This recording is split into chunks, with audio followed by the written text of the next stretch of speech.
અમદાવાદના જમાલપુર ફાયર સ્ટેશનના કોન્ટ્રાક્ટ કર્મચારી ઉપર લાગ્યા છે નાણાકીય ઉચાપતના આરોપ.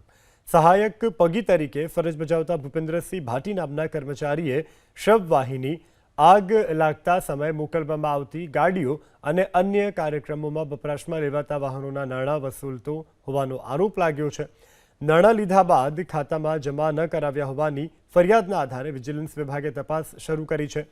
વિજિલન્સ વિભાગે બુકમાંથી ફાળેલી પહોંચ અને ખાતાકીય ટ્રાન્ઝેક્શનના આધારે તપાસ શરૂ કરી છે. તો બીજી તરફ ભૂપેન્દ્રસિંહ ભાટી જાન્યુઆરી મહિનાથી રજાઓ પર ઉતરી ગયા હોવાનું સામે આવ્યું છે. અમદાવાદ મહાનગરપાલિકામાં ફાયર વિભાગમાં વધુ એક કૌભાંડ ફાયરના કર્મચારી દ્વારા સામે આવ્યું છે. ભૂપેન્દ્ર ભાટી નામનો આ પગી સહાયક કે જે ફાયર વિભાગની ગાડીઓ બુક થયા બાદ તેના ચાર્જ લેવાના હોય તે નાણાં વસૂલ કરવામાં અને તેને બેંકમાં ભરવા માટે ફરજ ઉપર રાખવામાં આવ્યો હતો.